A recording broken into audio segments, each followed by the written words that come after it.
sports and family use, something that the new Honda Accord is not going to achieve because they don't offer a V6. But we have some performance.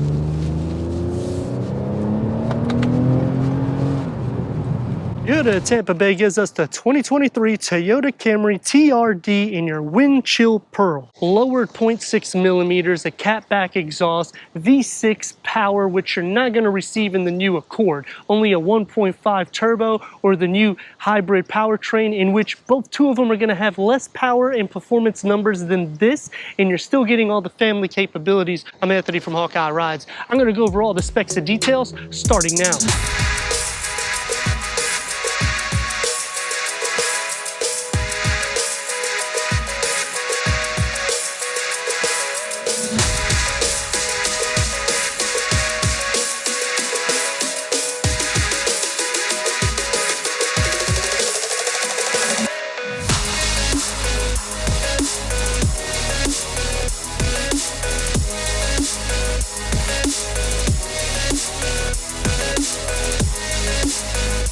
Toyota Camry TRD will have more of a sporty essence than a luxury set as the Honda Accord will have. Up front, you're going to have your LED headlamps at daytime runnings. The gloss black is going to configure underneath it and on the whole grille and on that lower spoiler with 4.9 inches of clearance. Weight distribution on the V6, which is the only way you could do a TRD, 60-40. If you do the 4-cylinder, 59-41. 19-inch TRD matte black alloy wheels. The front disc at 12.9. Dual piston calipers in red. The rear at 11.1.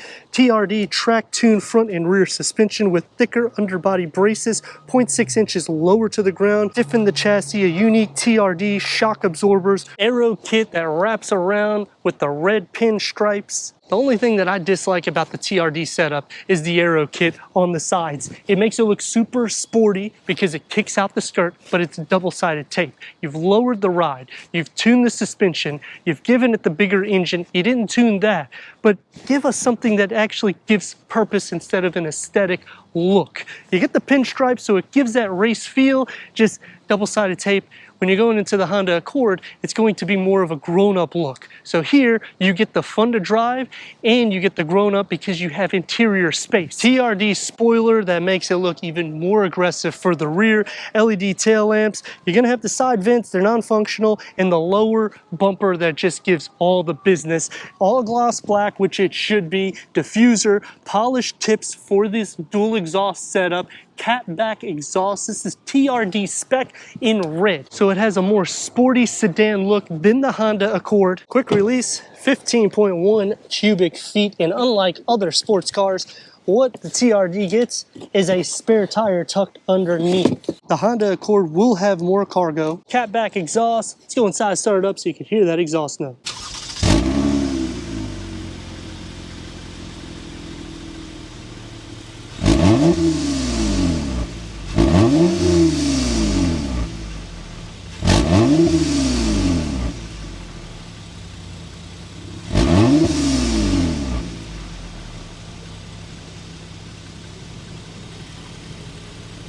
The TRD will not be as tall as the Accord. It's not going to be as wide, but it's going to be more aggressive. And they back the performance with a V6 3.5 liter producing 301 horsepower and 267 pound-feet of torque. That's paired to an 8-speed automatic transmission, achieving 22 to 31 mpgs with a 0 to 60 around 5.6 seconds, quarter mile at 14.2 seconds. And what do these numbers equivalent to? It's got to be faster than the new Honda Accord. We haven't tested it yet, so we don't necessarily know the 0 to 60 in quarter mile. Top speed in this is going to be over 130 miles per hour, but the dynamics that you get with this, and it's still a family vehicle, that's something that you don't really get in a $30,000, $40,000 price point anymore. Let me know in the comments what you think about the 2023 Toyota Camry TRD. As we go into the interior, go over the tech, and take this for our test. Inside the Toyota Camry TRD, even though it's a little bit lower to the ground, it's still easy to get inside. 38.3 inches of headroom, 42.1 inches of legroom, sports front, soft tech, 10-way power adjustment for the driver, TRD badging, and you'll get the red contrast, 4-way manual adjustments for the passenger. The dashboard gets the contrast stitching in the red, and it integrates into the aluminum look with the gloss black that goes into your 8-inch touchscreen infotainment. We don't have the navigation booted in here, but you do have Apple CarPlay, Android Auto, Sirius XM, AM, FM, streaming, Bluetooth audio, Wi-Fi hotspot. Put it into reverse. You have a reverse camera with full trajectory. You can change the camera layout to make it easier for you to line up, and you can also take those dynamic grids off. Going underneath, you got your climate control, you have a 12 volt and a USB right here, area for your cell phone, normally would be your charging pad. Your key fob doesn't get anything that makes it scream TRD. Cup holders, you could probably fit about a 32 ounce, and you got your Eco, Sport, and Normal mode, which when you change it, it doesn't do anything to the configuration of the gauge cluster. It's gonna be more sport derived, open up inside to a USB A and C port, and it's a pretty deep storage going into your 3-spoke leather wrap steering wheel, multi-function. We get the paddle shifters, and you get this matte texture that's going to be around it with the contrast in red. The gauge cluster has a TFT display that can go through an array of information for the driver. The dashboard bulges out a little bit more. The door panel doesn't receive any soft materials on the top. It's going to be more firm for your elbows, one touch up and down for the windows, a smaller storage pocket. For the back seats, I'm at 38 inches of headroom, 38 inches of legroom, no armrests. So that's definitely something that I dislike. You don't get any air vents, you don't get any USB ports, you do have some storage, the floor's not flat, storage behind both of the front seats. The door panel is going to be more sport derived, same thing for where you rest your elbows, one touch up and down, and a smaller storage pocket for the rear. Sitting into the center headroom is no issue. Leg space is kind of grazing the back of the front seats. I'm going to be sharing feet, butt, and shoulder space. The seat in here, though, sits higher up than in the sides, so it's not going to be as desirable for somebody tall. 301 horsepower, 267 pound-feet of torque, sport mode. Here we go.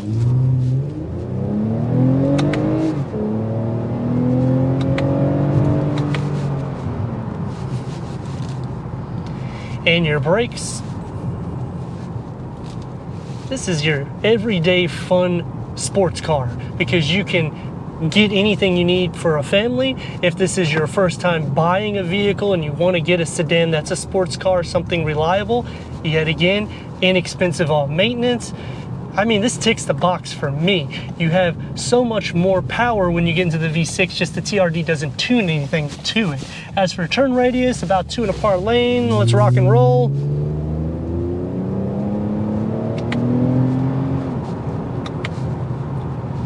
And you get great gas consumption because this is a Toyota. Comparing it back to the Honda Accord, the new Accord is not going to have the power underneath like you're going to get in this. This is also more sport tuned with the suspension and with your brake setup. Obviously, they've tuned the suspension in the new Honda Accord. They've also widened the track in the front and the rear, so they're trying to make it a little bit more sporty, but all that is really due to the actual bumpers and the aesthetics on the exterior. The good thing, though, is they have changed everything about the new Accord. The bad thing is they've taken a lot of the power underneath it. Everyday drive, even though it's low to the ground, you can still go over impurities or imperfections in the road. It's not too much of a difference in the ride. It's a bit more bumpy, yes, and I've driven quite a few Toyotas, and I always suggest to go into the V6. Sweet spot and the price point really makes this a lot more attractive than going into something that has more dynamics. Even though it's a 60-40 weight distribution, the 4-cylinder will be a 59-41 weight distribution. This still tacks everything that you need. Going into what I like and dislike, the everyday use. You can check that box because this does it, and it gives you a smile whenever you need it. The second thing that I like about it is it doesn't sacrifice in the interior space. Normally when you get into sport cars, that's what happens. They don't do anything to the interior. Unfortunately, they don't do anything to the engine either, but they do alter the suspension layout and the brakes. Not trying to sound like a broken record, but it's enough to make this a more fun drive than a standard V6 Camry. The last thing that I like, you don't have any dual pane windows. However, you can hear the catback exhaust around a 2 RPM. So it funnels out the road noise and it just changes the whole ride atmosphere when you're in this car.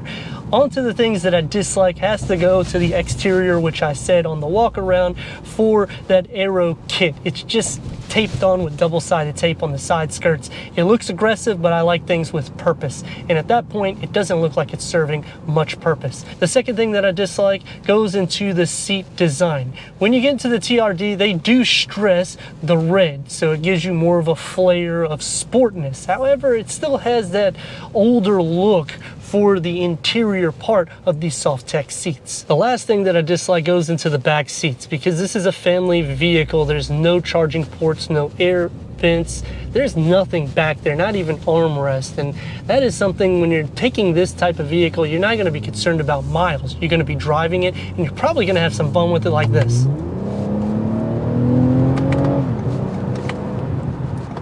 And I mean, look at the dynamics of this thing. In and out of lanes without any problems. Going back to the Honda Accord, the interior is going to be a lot more grown up. You're going to see a lot more of the Civic in the interior, just like in the HRV and the CRV. The same setup, more or less, you're going to have. Here, it's not going to be that way. It's going to be more driver focused, which is okay. I'm not a big fan of it because it does block some of the area, especially if you get a wireless charging pad in this particular car. But it is easy to still use the climate control in the infotainment screen.